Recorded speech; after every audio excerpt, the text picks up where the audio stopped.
सर्वयोनिषु कौन्तेय मूर्तयः सम्भवन्ति याः तासां ब्रह्म महद्योनिर् अहम बीजप्रदः पिता।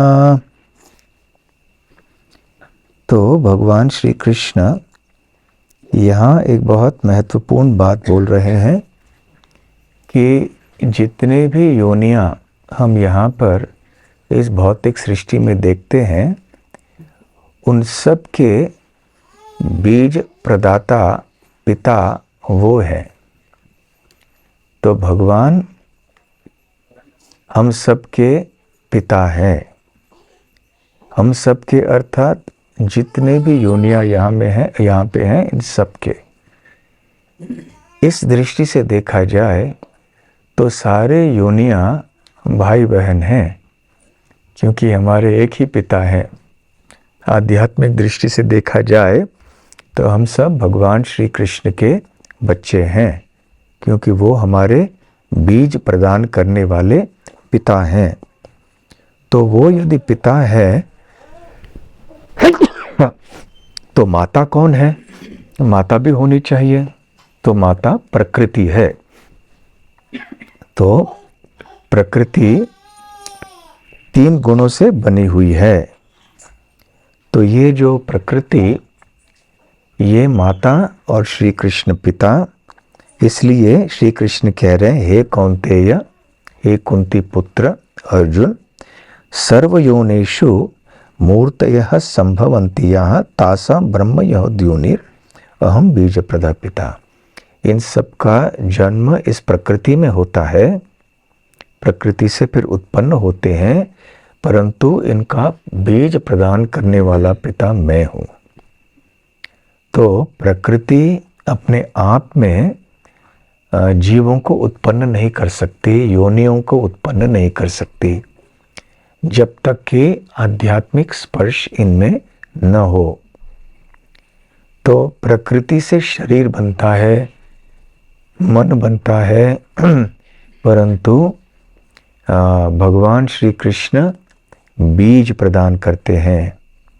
सारे जीव जो हैं वो प्रकृति में छोड़ देते हैं, और प्रकृति और जीवों के संयोग से ये समस्त प्रकार की योनियाँ उत्पन्न होती हैं। अलग अलग जीवों को अपने अपने पूर्व जन्मों के कर्मों के अनुसार कोई न कोई विशेष प्रकार की योनि प्राप्त होती है, जो कि प्रकृति के द्वारा प्रदत्त है। परंतु प्रकृति और काल ये सारे भगवान श्री कृष्ण के नियंत्रण में रहते हैं।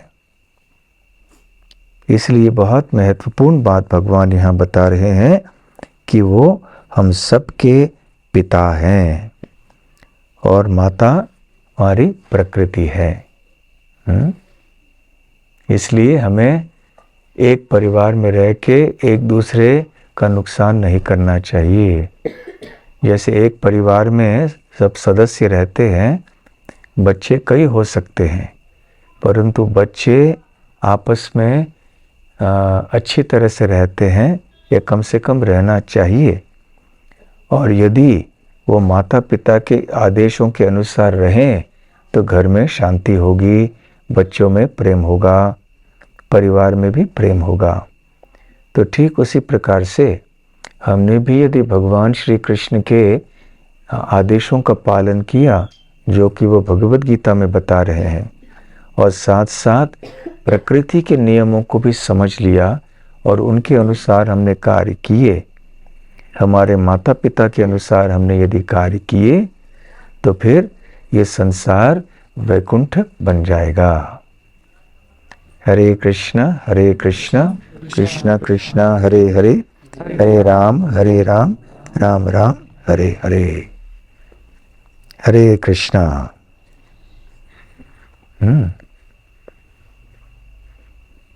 तो हमारे पिता कौन है?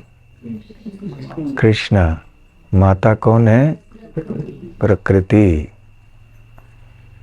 और क्योंकि अभी हम आज शिवरात्रि है, महाशिवरात्रि, तो एक महत्वपूर्ण बात इस श्लोक के संदर्भ में बताना आवश्यक होगा।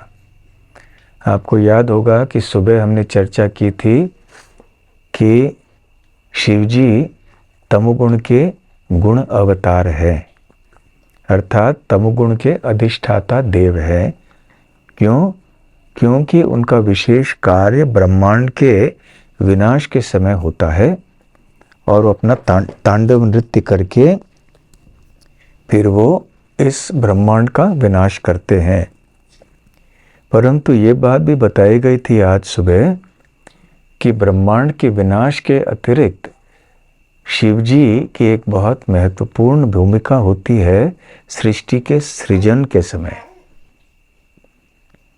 इससे पहले कि सारे ब्रह्मांड उत्पन्न हो जाएं, इसके पहले भी महाविष्णु अपने निद्रा में लगे रहते हैं। वो आराम से कारण सागर में शयन कर रहे होते हैं और दूर प्रकृति अंजलि मुद्रा में उनके सामने खड़ी होती हैं, दूर में, लेकिन हाथ जोड़ के उनकी सेवा के लिए आतुर होती हैं। और उस समय ब्रह्मांडों का सृजन नहीं हुआ होता है। तो महाविष्णु अपने दृष्टिपात से इस सुप्त प्रकृति को, जिसको प्रधान कहते हैं, उसको जागृत करते हैं और अपने दृष्टिपात के कारण जितने भी जीव हैं जो बद्ध अवस्था में हैं, पूर्व सृष्टि के अनुसार उनको अलग अलग योनियां मिलती हैं। तो बीज क्या है? ये जीव हैं। तो भगवान विष्णु इन जीवों को अपने दृष्टि के माध्यम से वो प्रकृति में प्रदान करते हैं।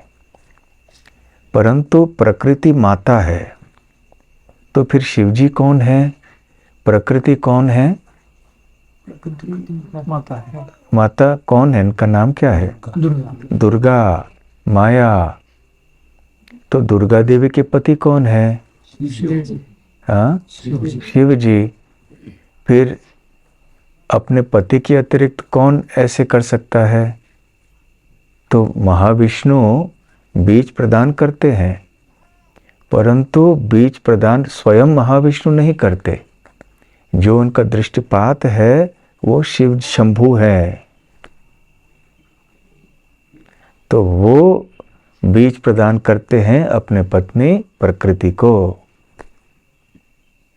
इसलिए भगवान श्री कृष्ण तो मूल पिता है, पर उनका प्रतिनिधित्व करते हुए शिवजी इस संपूर्ण सृष्टि के लिए पिता बन जाते हैं। तो फिर क्या जो श्री कृष्ण इस श्लोक में कह रहे हैं वो गलत है? नहीं, वो सही है। मूल पिता वही हैं, परंतु वो शंभु को निमित्त बनाते हैं और उनका प्रतिनिधित्व करते हुए शंभु पिता बनते हैं, प्रकृति माता बनती हैं। श्री कृष्ण को किसी भी चीज का सृजन करना हो तो उनको न किसी माता की आवश्यकता है न पिता की, स्वयं वो कर सकते हैं। क्योंकि भगवद गीता में भगवान क्या बोलते हैं माता पिता के बारे में?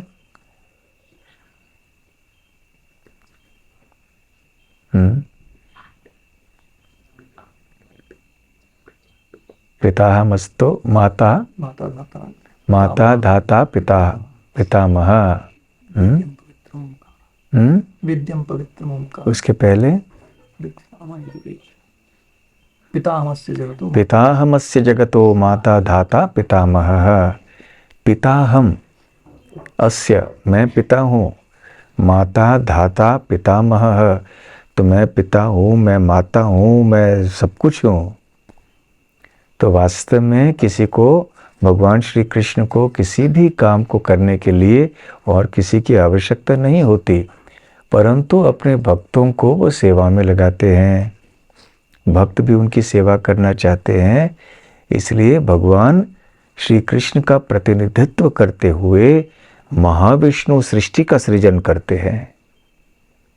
तो जब भगवान कहते हैं कि मैं सृष्टि का सृजन करता हूँ, तो वो महाविष्णु के रूप में बोल रहे हैं।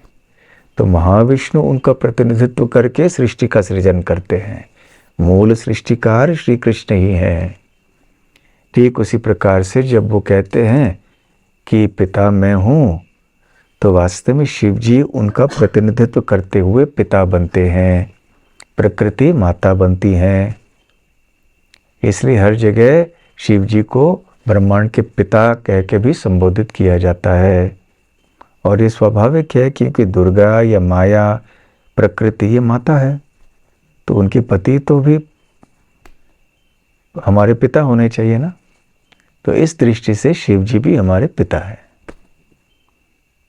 मूल पिता कौन है? श्री कृष्ण। तो देखिए ये श्लोक भी आया महाशिवरात्रि के दिन, जब ये चर्चा चल रही थी। तो इस बात को कौन दोहराएंगे? अभी जो हमने बात कही, कौन बताएंगे?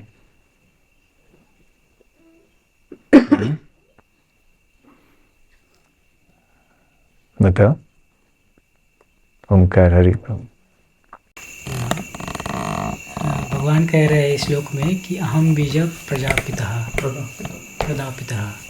तो मूल जो पिता है वो भगवान ही है, लेकिन वो ये जो कार्य है अपना, जो ये बीज प्रदान करने का जो कार्य है, वो शिव जी के द्वारा उसको करवाते हैं। तो इसलिए जो इस भौतिक जगत में जैसे दुर्गा हमारी माता है, ठीक उसी प्रकार शिव जी हमारे पिता है।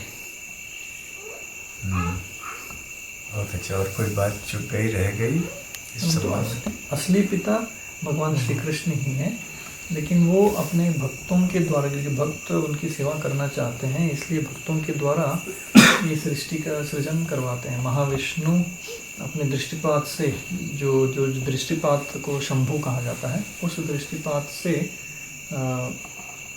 दुर्गा देवी को बीज प्रदान करते हैं। फिर दुर्गा देवी हमको हमारे शरीर और मन अपने अपने कर्मों के हिसाब से हमको प्रदान करती है। उसके बाद फिर सारे जब ब्रह्मांड आदि सब शुरू उत्पन्न होने लगते हैं, फिर ये सारे योनियाँ, फिर ब्रह्मा जी का जन्म, फिर सारे योनियाँ अंदर आ जाते हैं, सारे जीव। फिर ब्रह्मांड के अंदर ब्रह्मा जी योनियों को तैयार करते हैं।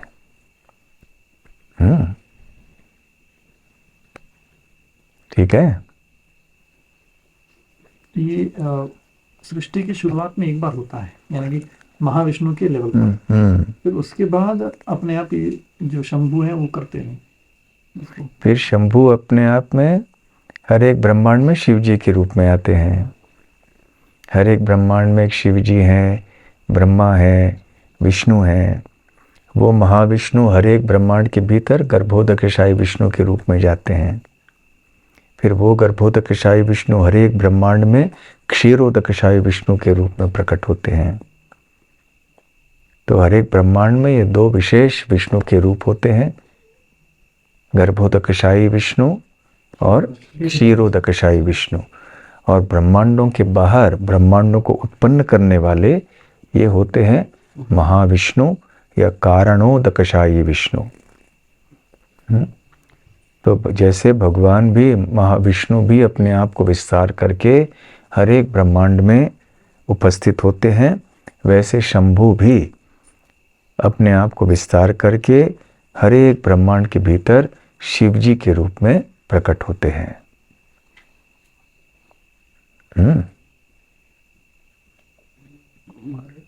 शिव जी ही रुद्र है। शिव जी रुद्र शिव जी के विस्तार है। शंभु से शिव जी आते हैं, शिव जी से रुद्र। द्वादश रुद्र, एकादश रुद्र। सदाशिव हम किनको कहते हैं? सदाशिव शिव जी को भी कहते हैं, और विष्णु का भी एक रूप है, उनको भी कहते हैं। तो ये कल सुबह चर्चा करेंगे, लेकिन चाहिए तो अभी प्रश्न पूछ लिया है। तो वैकुंठ लोक में भी विष्णु के एक रूप है जो चतुर्भुज नारायण स्वरूप है, और उनके लोक का नाम है सदाशिव लोक, परंतु ये वैकुंठ लोक है। उनसे शंभु उत्पन्न होते हैं। जिस प्रकार से महाविष्णु किन से आते हैं?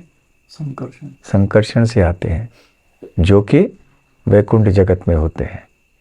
उसी प्रकार से शंभु भी वैकुंठ जगत से जो सदाशिव हैं उनसे उत्पन्न होते हैं। इसलिए शंभु को भी हम सदाशिव कह सकते हैं। मूल सदाशिव वैकुंठ लोक में निवास करते हैं। ठीक है।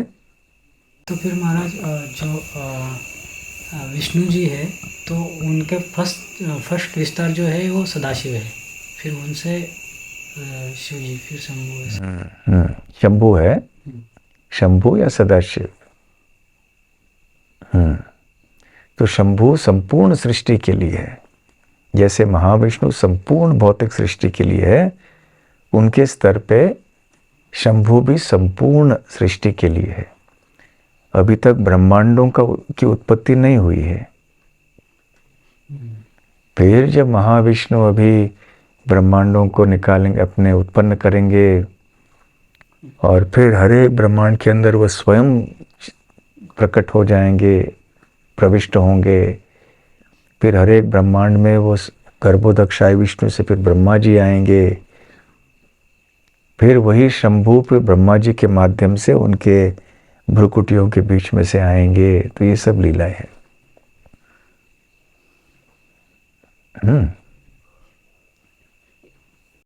शिव एक पदवी है या एक व्यक्ति? दोनों। परंतु पदवी इस दृष्टि से नहीं है कि कोई दूसरा उसको पा सकता है। जब हम पदवी की बात करते हैं तो मन में यह विचार होता है कि कोई व्यक्ति उस पद को प्राप्त कर सकता है, परंतु कोई व्यक्ति शिव नहीं बन सकता। ब्रह्मा जी इस दृष्टि से पद है। अन्य तरह तरह के जीव ब्रह्मा जी बन सकते हैं, परंतु शिव जी कोई नहीं बन सकता। शिव जी केवल शिव जी है। जैसे भगवान विष्णु भी कोई बन नहीं सकता, विष्णु विष्णु ही है, उस तरह से शिव जी भी। इसलिए शिव जी इतने महान।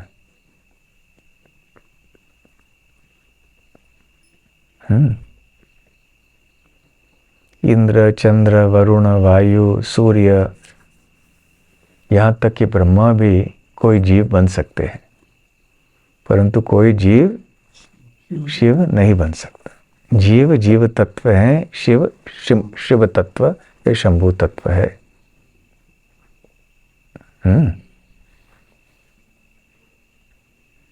कोई जीव दुर्गा भी नहीं बन सकते, वो भी शक्ति तत्व है।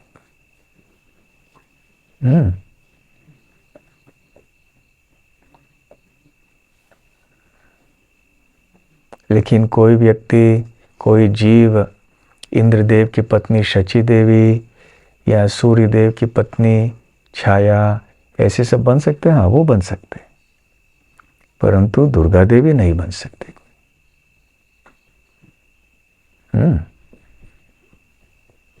जीव जीव तत्व ही रहेंगे, शक्ति तत्व रहेंगे, शिव तत्व या शंभु तत्व वो शिव तत्व ही रहेंगे, विष्णु तत्व ही रहेंगे।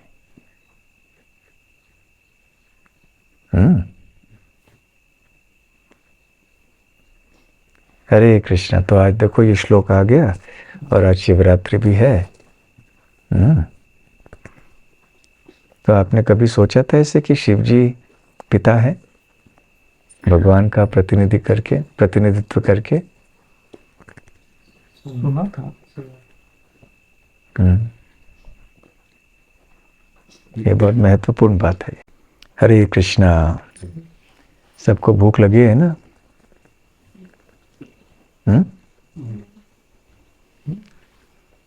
ले लो प्रसाद।